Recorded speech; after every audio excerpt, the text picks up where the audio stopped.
Chega mais, nação, vamos juntos aqui analisar as últimas informações do Flamengo-Mengão, que está em preparação para a partida contra o Botafogo de Pernambuco pela Copa do Brasil. Vamos juntos analisar porque vai ter mudanças na escalação, provavelmente um time todo alternativo para essa partida. Felipe Luiz vai poupar alguns jogadores, principalmente porque tem uma logística muito grande. O Flamengo tem uma sequência de jogos muito pesada e o técnico Felipe Luiz deve poupar alguns jogadores. Vamos juntos aqui analisar. Chega aqui daquela moral, explode o dedo no like. Vamos bater juntos aí uma meta de 3 mil likes. Compartilhe o vídeo no seu grupo do WhatsApp, dá aquela moral pra gente. E se você não é inscrito aqui no nosso canal Meu Mengão React, se inscreva e ative o sino das notificações para você sempre receber as informações do Flamengo. Coloca aí nos comentários de qual cidade você está assistindo nossos vídeos. Você está na Paraíba, Rio Grande do Norte, Ceará, Rio de Janeiro, São Paulo, Sergipe, Minas Gerais, Mato Grosso do Sul, Brasília, Goiás. Coloca aí a sua cidade, seu estado, pra gente saber onde tem torcedor do Mengão. Créditos, canal do João Guilherme, canal Vinei Casagrande, link na descrição. Bora pras notícias do Flamengo. O José Boto, ele está fazendo um trabalho importantíssimo e que não aparece para esse grande momento do Flamengo. Porque, gente, tem muita coisa nos bastidores que a gente não sabe, que a torcida não tem toda a diferença. E o que eu posso dizer é o seguinte: hoje em dia, o CT, Ninho do Urubu, inclusive já foi até tema com o próprio José Boto numa conversa que tivemos com ele no MengoCast, o Ninho do Urubu, ele é completamente diferente dos anos anteriores. Existe muito mais controle, muito mais organização, só está ali, junto dos jogadores. Quem realmente tem que estar ali é um ambiente de trabalho. Então a coisa está muito mais organizada internamente e também os próprios atletas percebem que há uma liderança e um comando mais forte, uma organização mais precisa. Porque existe um fato. O Flamengo, ele ganhou muitos títulos de 2019 até 2024. Foram 14 títulos. É título pra caramba. Mas o Flamengo também perdeu muitos títulos por problemas internos. Eu vou citar só um exemplo. 2023, o pior ano dos últimos anos do Flamengo, porque o Flamengo não ganhou nada. O Flamengo vinha com o Sampaoli. Vinha numa sequência boa com o Sampaoli. O Flamengo estava vencendo fora de casa. Ganhou do Grêmio, ganhou do Atlético Paranaense, ganhou do Atlético Mineiro fora de casa. Aí acontece o quê? O preparador físico agride o Pedro. Anteriormente, o que tinha acontecido? Gabigol se recusa a fazer o exame antidoping.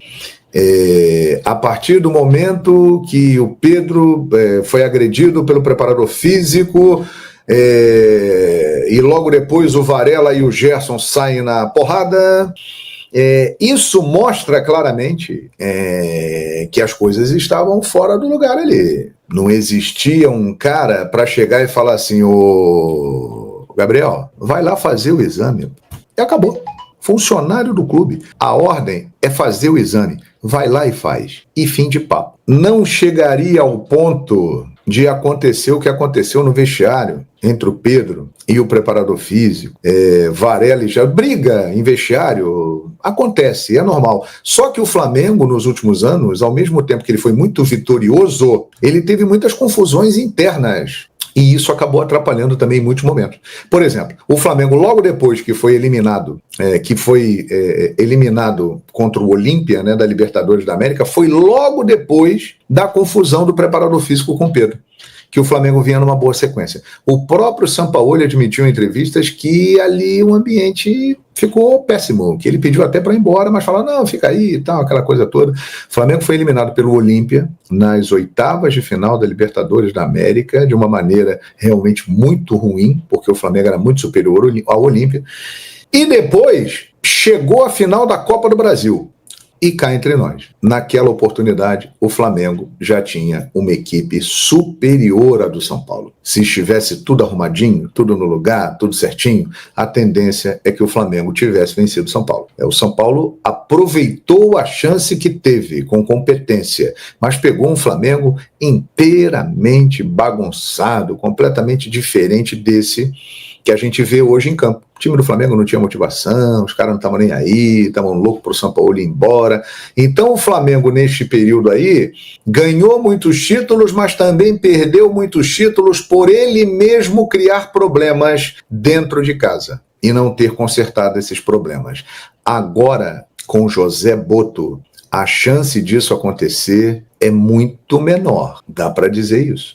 Existe um cara que está de olho em tudo, que não aparece, mas controla tudo. E o ambiente está muito mais profissional. Ele está afinadíssimo com o treinador, que é o Felipe Luiz. Eles têm o controle do grupo, da administração.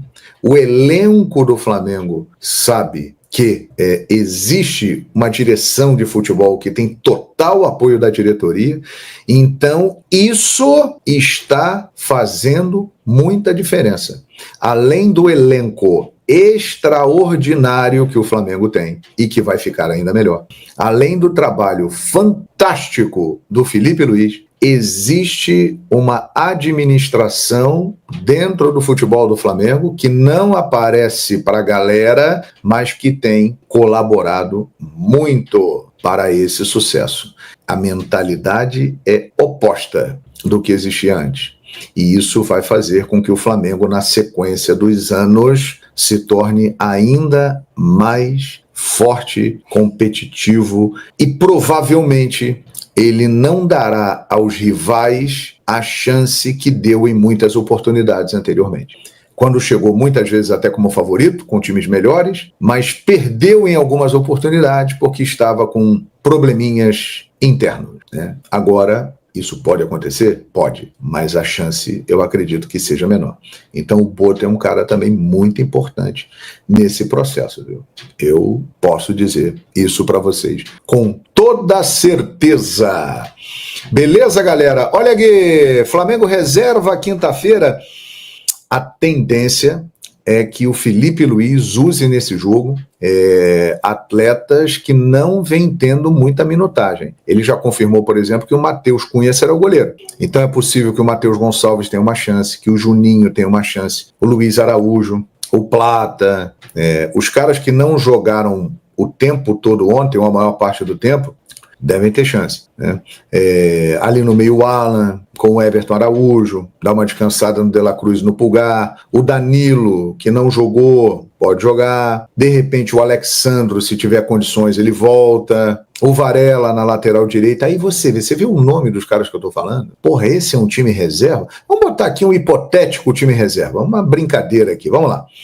Matheus Cunha, Varela, Danilo, João Vitor, garoto, e Alexandro. Aí no meio campo, Alan, Everton Araújo, Matheus Gonçalves, Luiz Araújo, Plata, Michael, Bruno Henrique, Juninho, já tem mais de 11 aí, João Guilherme. Esse pode ser o time do Flamengo que vai jogar contra o Botafogo da Paraíba. E aí é possível o Felipe fazer isso?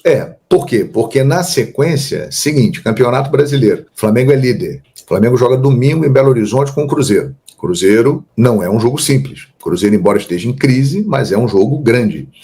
E aí, na outra quarta-feira, o jogo Central Córdoba. O Flamengo precisa dar o troco no Central Córdoba. Ganhar lá dentro da Argentina para recuperar a derrota no Maracanã e ficar com grandes chances de ser o primeiro colocado no seu grupo e buscar ainda a melhor campanha da fase de grupos da Libertadores, ou uma das melhores que lá na frente dará vantagem na hora de decidir no mata-mata. Então é muito provável, com a força do elenco do Flamengo, que o Felipe realmente coloque jogadores que não são considerados aqueles titulares, embora isso seja muito difícil hoje no elenco do Flamengo, mas temos titulares, né? O Rossi é titular, o Wesley é titular, o Léo Pereira e o Léo Ortiz são titulares, né?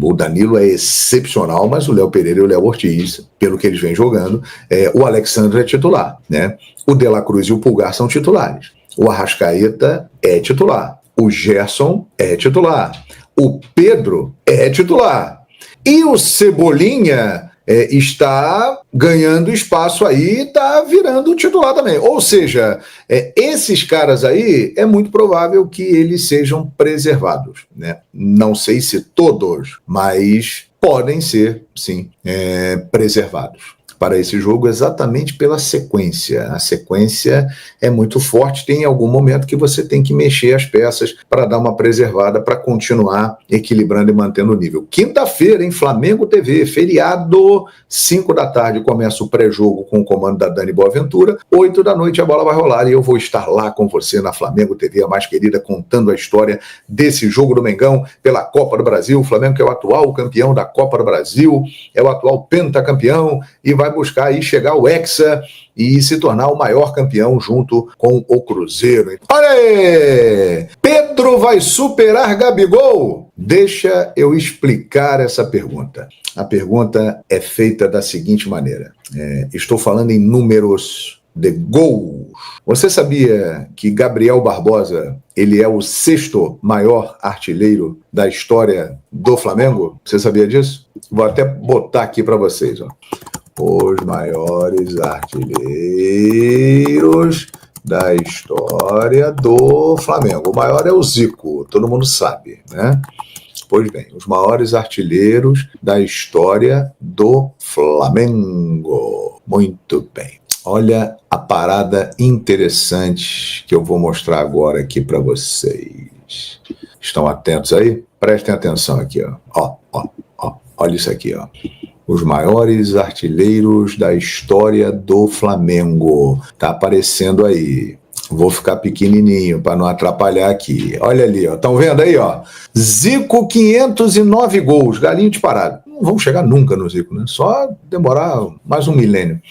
Dida, o ídolo do Zico, 264 gols. Henrique Frade, 216 gols. Pirillo, 204 gols. Romário, 204 gols. Aí é que começa a nossa perguntinha aqui. Gabigol tem 161 gols.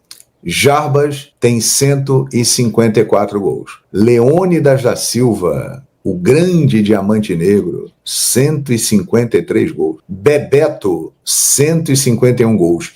Zizinho, o mestre Ziza, o ídolo de Pelé, 148 gols.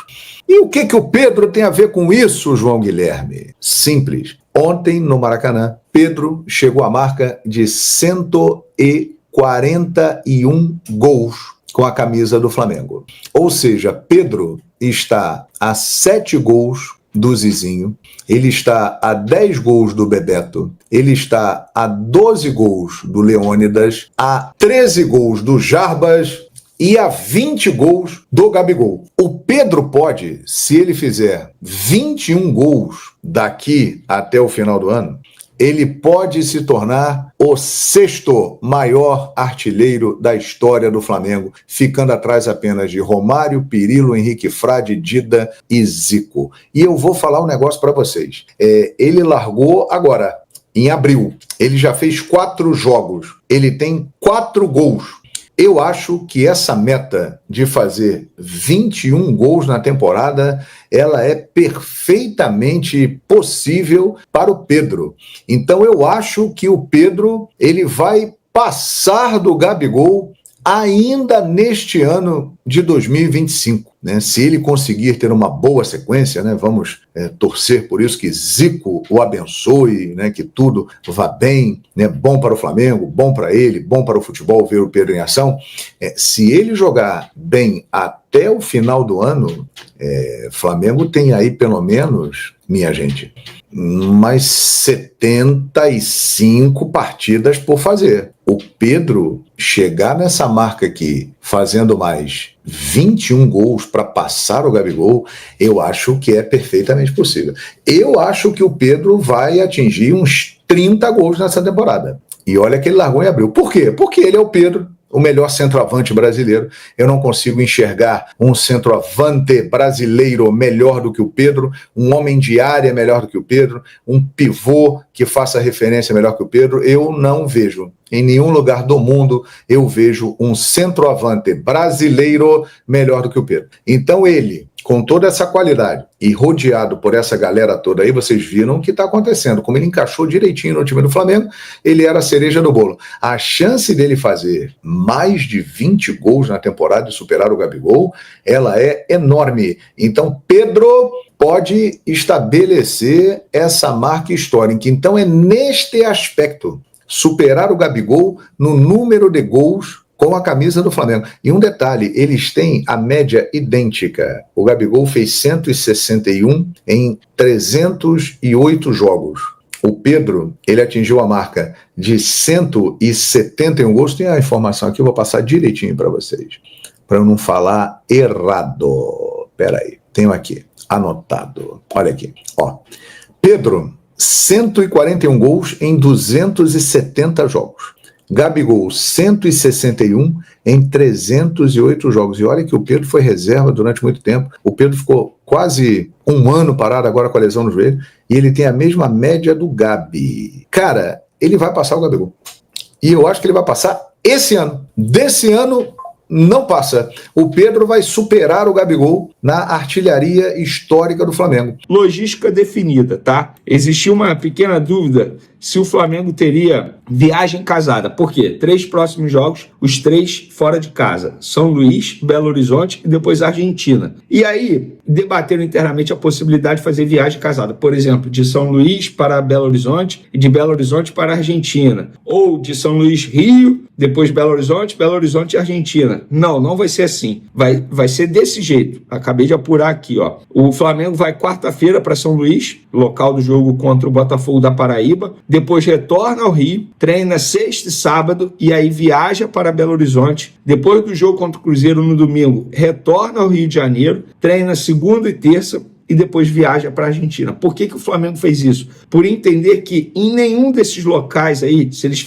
fizessem viagem casada, eles não teriam a estrutura que hoje eles têm no CT, de aparelho, de campo, de tudo, de recuperação para jogador, de tudo. Então, e o Flamengo não é cansativo para os jogadores, por exemplo, que eu vou fretado. Vamos lá, para ir do Rio para Belo Horizonte, cara, Rio e Argentina 3 horas. Eles chegam, eles nem esperam o avião, sabe? Eles chegam, sentam e viajam. Então, assim, tem o desgaste da viagem, obviamente, mas para eles o desgaste é amenizado se eles aproveitarem a estrutura do CT Ninho do Urubu, e eu concordo plenamente. Fazer em casa é muito melhor. Imagina você fazendo um hotel em São Luís, fazendo um hotel em Belo Horizonte. Ah, mas pode usar, de repente, a Toca do Cruzeiro, Galo e tal. Mas será que eles terão à disposição o melhor dessas estruturas, desses respectivos clubes? No Flamengo eles terão tudo do bom e do melhor. E por falar na viagem para pegar o Botafogo da Paraíba, jogo nessa quinta-feira pela Copa do Brasil, a ideia do Felipe Luiz é poupar uma galera. E eu falo assim, uma galera mesmo, até mesmo poupar da viagem. Veio o Alexandre. A chance do Alexandre... O Alexandre está treinando no campo normalmente, mas o planejamento, de repente, não vai ser inseri-lo nesse jogo de agora, no jogo contra o Cruzeiro. Eles vão bater o martelo na atividade dessa quarta-feira. Só para vocês terem noção, os empresários que estão fazendo a logística, a operação do jogo do Botafogo da Paraíba contra o Flamengo, porque o mando de campo foi vendido para esse grupo de empresários, eles estão esperando a lista de jogadores do Flamengo que vão viajar, e até agora eles não têm a lista, porque eles precisam organizar o hotel para o Flamengo. Então eles não têm a lista, por quê? Porque o Flamengo não bateu o martelo de quem vai viajar ainda. Vai bater o martelo nessa quarta-feira de quantos jogadores vão, sabe? Então tudo vai ser definido na atividade dessa quarta-feira, mas a ideia da comissão e da diretoria é poupar uma galera desse jogo aí contra o Botafogo da Paraíba, e tá certo, né? Desses 3 jogos, para mim o mais importante é contra o Central Córdoba na outra quarta-feira. Por quê? Pelo Campeonato Brasileiro, eu entendo dar prioridade ao Campeonato Brasileiro, mas supondo que o Flamengo perca para o Cruzeiro, não necessariamente vai perder a liderança, porque o Palmeiras pode não ganhar do Vasco da Gama no final de semana. E o Central Córdoba, o Flamengo tem que ganhar, porque se o Flamengo perder esse jogo, não consegue mais passar em primeiro no grupo, e seria, para mim, vexame, tá? Porque é um grupo extremamente fácil. Então, essa é a ideia nesse momento. No vídeo de amanhã a gente traz mais atualizações do time que vai a campo. Já já a gente vai falar do Dudu, mas antes eu quero falar de uma declaração do Danilo. Ele participou ontem do programa Galvão e Amigos, lá na TV Band, e ele falou sobre o Flamengo. Cara, essa declaração aqui é de arrepiar, tá? Abre aspas. Eu não sei explicar o que é jogar no Flamengo. Ainda estou me acostumando. Quando vim para cá, falaram que Flamengo não se joga. Você vive o Flamengo. E é justamente isso. Flamengo é um estilo de vida. Danilo, se você acha que vai conquistar a torcida do Flamengo falando desse jeito, você está no caminho correto, tá bom? Porque é exatamente isso. Para finalizar nosso vídeo, o assunto principal, Dudu. Dudu não vai continuar no Cruzeiro. Inclusive o André Cury, empresário dele, falei com ele hoje, tá lá em Belo Horizonte, falou uma confusão danada isso aqui, tendo que resolver e tal. E aí eu tô vendo muita gente dizendo em rede social que o Dudu pode pintar no Flamengo. E aí, por curiosidade, uma pessoa do Flamengo entrou em contato comigo e falou: Vene, a gente sabe que uma mentira bem contada acaba se tornando verdade em rede social. Preciso da sua ajuda. Foi o que houve? Fiz besteira? Não. Quero que você fale nos seus vídeos, nas suas redes sociais, que não existe a menor possibilidade de o Flamengo tentar a contratação de Dudu, ou ao menos pensar na contratação. Não existe essa possibilidade. E a pessoa falou que você pode escrever e pode falar. Nem passa pela nossa cabeça. Nem falamos sobre isso. Não deixem usar o Flamengo para valorizar esse jogador, porque não é um jogador que nos interessa. Isso a pessoa escrevendo, tá? Não sou eu que estou dizendo, não. Então, para vocês terem noção, não existe a possibilidade de Dudu pintar no Flamengo. O Flamengo não pensa na contratação de Dudu nesse momento. Se alguém falar isso, é para tentar, entre aspas, valorizar o jogador, que está muito desvalorizado no mercado. A forma como ele saiu do Palmeiras, a forma como ele está saindo do Cruzeiro agora, ele está desvalorizado no mercado. E boa sorte para o clube que contratá-lo nesse momento, porque o custo é alto. E nem dá pra contratar Dudu não, tá doido? Pelo amor de Deus, já dando problema no Cruzeiro, é complicado. Bom, os próximos jogos aí do Flamengo vai ser o seguinte, olha só, uma sequência bem grande pro Mengão. O Flamengo enfrenta o Botafogo da Paraíba amanhã, 8 horas da noite, pela Copa do Brasil. A gente já viu aí no vídeo que provavelmente vai ser um time totalmente alternativo. Eu acho que vai ser um time praticamente reserva. Depois o Flamengo enfrenta o Cruzeiro em Minas, jogando fora de casa domingo às 6h30 da noite, né? No caso, 18h30. O Flamengo enfrenta o Cruzeiro. E aí na quarta-feira já pega o Central Córdoba lá na Argentina às 9h30 da noite. E depois, no sábado, o Flamengo já pega o Bahia no Maracanã, sábado 9 da noite. E aí depois, Flamengo e LDU no Maracanã. Cara, é uma sequência bem pesada de jogos pro Flamengo, hein? Jogos difíceis, eu acho, pro Flamengo. Vamos ver o que o Felipe Luiz vai preparar. Eu acho que por isso o Felipe Luiz deve poupar alguns jogadores nessa partida aí contra o Botafogo da Paraíba. O time, mesmo que for com um time alternativo, tem total condição de ganhar do Botafogo da Paraíba. Vamos ver o que o Felipe Luiz vai preparar, tá bom? E aí, você já tem o palpite para a partida entre Botafogo da Paraíba e Flamengo? Já coloca aí nos comentários, eu vou dar uma analisada aqui no que o Felipe Luiz está treinando, preparando, mais ou menos o que vai ser o time. E aí, no vídeo de hoje à noite, eu já vou deixar aqui o meu palpite para vocês, tá bom? Grande abraço e a gente se vê no próximo vídeo.